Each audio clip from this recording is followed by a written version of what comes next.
ఏ రకంగా మాట్లాడతావా నీ అమ్మ మొగుడు ఇస్తాడా అని చెప్పి దానికి సమాధానం చెప్పేవాళ్ళు లేరు. రోజు హుందాగా వ్యవహరిస్తాం. జరిగిపోయినాయి కొన్ని తప్పులు జరిగినాయి, నీ పార్టీల వల్ల జరిగినాయి, మా పార్టీల వల్ల జరిగినాయి, అన్ని పార్టీల వల్ల జరిగినాయి. దీనికి ఈ రోజు నుంచన్నా అది ఒక పులి స్టాప్ పెట్టి హుందాగా వివరించేటట్లు అందరినీ కూడా ప్రిపేర్ అవుదాం. ఒక సెమినార్ పెట్టు, అన్ని పార్టీల మీటింగ్ పెట్టుకొని ఒక కోడ్ ఆఫ్ కాండక్ట్ పెట్టు. దాన్ని వదిలిపెట్టి ఈరోజు కూర్చొని నీ ఇష్టం వచ్చినట్టు విక్టిమైజ్ చేసుకొని కొంతమంది మాత్రమే చట్టానికి తీసుకొని రావడం, మిగతా వదిలిపెట్టడం, ఇది ధర్మమా? ఇది యొక్క ముఖ్యమంత్రి హోదాలో నువ్వు చేయాల్సినటువంటి పని అని చెప్పి నేను అడుగుతున్నాను. ఇప్పటికైనా మానుకో, ఇప్పటికైనా ఒకసారి ప్రజలు పడుతున్నటువంటి ఇబ్బందులు తెలుసుకో. ఒక్కసారిని ఒకరి మోసం చేయొచ్చు, ఒకసారి 10 మందిని మోసం చేయొచ్చు, కానీ 10 సార్లు 10 మందిని మోసం చేయాలంటే అది అయ్యే పని కాదు. నువ్వు రా, ప్రజల్లోకి రా, ప్రజలు పడుతున్నటువంటి ఇబ్బందులు తెలుసుకో. ఈరోజు సామాన్య ప్రజలే కాదు, రాష్ట్రంలో ఉన్నటువంటి వ్యాపారం చేసేటువంటి ప్రతి ఒక్కరూ బాధపడుతూ ఉన్నారు. మా ఊళ్ళల్లో అడిగితే చిన్న చిన్న వ్యాపారులు, తోపుడు బండుల దగ్గర నుంచి, గుడ్డలంగళ్ళ దగ్గర నుంచి, ప్రొవిజన్ స్టోర్స్ దగ్గర నుంచి ప్రతి ఒక్కడు కూడా, కిరాణా అంగళ్ళ దగ్గర నుంచి ఎవడు చూసినా కూడా 30% కూడా వ్యాపారం జరగడం లేదంటున్నారు. ఇది వాస్తవం, మీరు కూడా విచారించండి వ్యాపారాలు. మరి ఏమైపోయింది నీ పరిపాలన దక్ష? ఏమైపోయింది? ఆ డబ్బులు ఎక్కడికి పోయినాయి? నీ సంపద సృష్టి ఎక్కడికి పోయింది? నువ్వు సంపద సృష్టిస్తూ ఉంటే, నీకు సంపద సృష్టించేటువంటి శక్తే ఉంటే ఈరోజు ఎందుకు వ్యాపారాలు జరగలేదని చెప్పి నేను ఈరోజు చంద్రబాబు నాయుడు గారిని అడుగుతున్నా. ఈరోజు ముఖ్యంగా ఈ జిల్లాలో ఉన్నటువంటి తెలుగుదేశం పార్టీ లీడర్లు కూడా నేను విన్నవించుకుంటున్నా. ఈ ప్రాంతంలో పుట్టేటువంటి వ్యక్తులం మనం. ఈ ప్రాంతానికి మేలు చేయాలి, అధికారం ఉన్నా లేకున్నా ఈ ప్రాంత ప్రజలు మనం ఎన్నోసార్లు, ఒకసారి కాకుండా ఒకసారైనా గెలిపించుంటారు. వాళ్ళ రుణం తీర్చుకోవాలి. ఏమైపోతుందయ్యా ఈ జిల్లా? ఉక్కు ఫ్యాక్టరీ గాలికి బాయ్, జిఎన్ఎస్ఎస్ పనులు జరగడం లేదు, జిఎన్ఎస్ఎస్ టు హెచ్ఎన్ఎస్ఎస్ పనులు జరగడం లేదు. రాష్ట్రంలో ఉన్నటువంటి మన పులివెందుల్లో ఉన్నటువంటి మెడికల్ కాలేజ్కు అడ్మిషన్స్ లేవు. ఒక అడ్మిషన్ కూడా జరగలే, ఈరోజు ప్రారంభం కూడా కాల.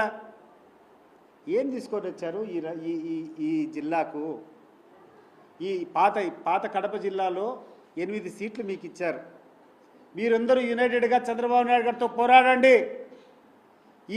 ఈ జిల్లాను నిర్లక్ష్యం చేయొద్దండి. ఈ జిల్లాకు మామూలుగా అందరితో పాటు సమానంగా రావాల్సినటువంటి నిధులు, ఇక్కడ జరిగేటువంటి ప్రాజెక్టులన్నీ పూర్తి చేసేటువంటి కార్యక్రమాన్ని మొదలుపెట్టండి.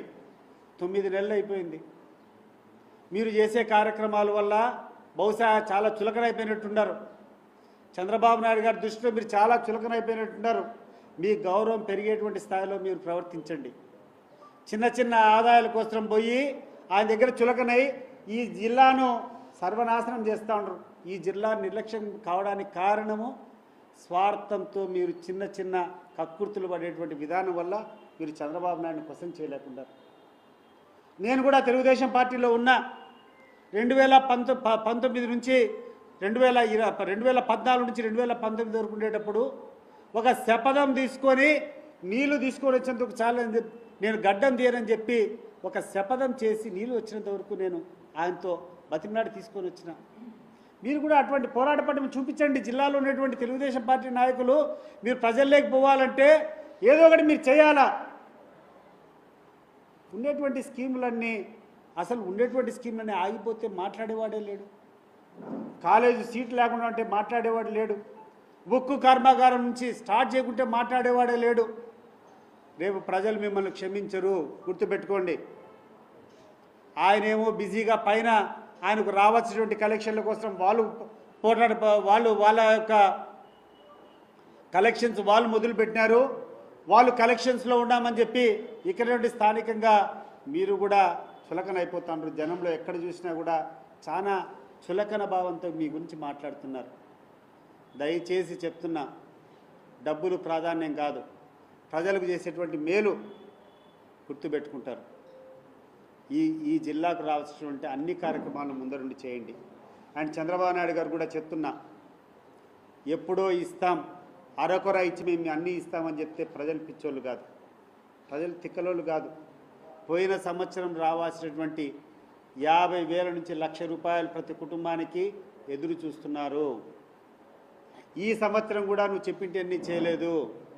ఇప్పటికే జగన్మోహన్ రెడ్డి గారు ముఖ్యమంత్రిగా ఉండింటే ప్రతి రైతుకు 15,000 రూపాయలు డబ్బులు పడిండేది. ప్రతి ఒక్క మహిళకు ఆ యొక్క 18,000 రూపాయలు డబ్బులు పడిండేటివి. ఇక్కడటువంటి ప్రతి ఒక్క విద్యార్థికి 15,000 రూపాయలు అమ్మఒడి పడిండేది. నీ మాదిరి చౌకబారుగా మాట్లాడలేదు ఆయన. జగన్మోహన్ రెడ్డి మాట్లాడితే ఒక సీజన్డ్ పాలిటీషియన్, ఒక మాటకు విలువ ఉంది. నాలుకకు కొంచెం విలువ ఉండాలి. నా నోట్లో నుంచి ఏమైనా మాట వస్తే 10 మంది వింటున్నారు, ఈ యొక్క నాలుకకు విలువ ఉండాలనే రకంగా ప్రవర్తించాలా. క్రెడిబిలిటీ లేదు నీకు. నువ్వు ఏమి చెప్పినావో దారిలో ఏది కనపడితే అది అబద్ధాలన్నీ చెప్పినావు. నువ్వు చెప్పడం కాకుండా నీ యొక్క మాట మీద విశ్వసనీయత లేదని చెప్పి నువ్వు పవన్ కళ్యాణ్ పక్కన చేసుకొని పవన్ కళ్యాణ్తో కూడా చెప్పించినావు. ఎక్కడికి పోయినా పవన్ కళ్యాణ్ కూడా చెప్పారు ఈ సూపర్ 6 మేము అమలు చేస్తామని చెప్పి. పవన్ కళ్యాణ్ గారు, మీరు చెప్పినటువంటి మాటలను ముందు చేయండి. మీరు ఎన్నో రోజులు విధ్వంసం చేశారు, రాష్ట్రం విధ్వంసం అయిపోయింది గత 5 సంవత్సరాలు అని చెప్పే మాటలతో తప్పించుకోలేరు. జగన్మోహన్ రెడ్డి గారి మీద మీరు విషపూరితంగా ఎన్ని ప్రచారాలు చేసినా ఆయన అడుగు పెడితే ఒక ప్రభంజనంగా వస్తున్నారు జనం. ఆయన కదిలితే ఎక్కడికి పోతే అక్కడ వేలుగా తరలివస్తున్నారు జనం. దానికి ప్రత్యేక నిదర్శనం పవన్ కళ్యాణ్ గారు మీరు చూశారు రుయా హాస్పిటల్లో నీ సమక్షంలో జగన్మోహన్ రెడ్డి గారి కదిలితే జనం ఎట్లొచ్చారో, నువ్వు ఏ రకంగా పారిపోయినావో గుర్తుపెట్టుకో. క్లిప్పింగ్స్ అన్నీ ఉన్నాయి, సోషల్ మీడియాలో వైరల్ అవుతున్నాయి. నీ చేతగాల ఆ ప్రజాన్ని చూసుకోలేక అరెస్ట్ చేయని చెప్పి నువ్వు అనే మాటలు ఉన్నాయి. నువ్వు కూర్చొని పరిగెత్తుకుంటూ పోయి కారులో కూర్చొని వెళ్ళిపోయినటువంటి క్లిప్పింగ్స్ ఉన్నాయి. అది జగన్మోహన్ రెడ్డి.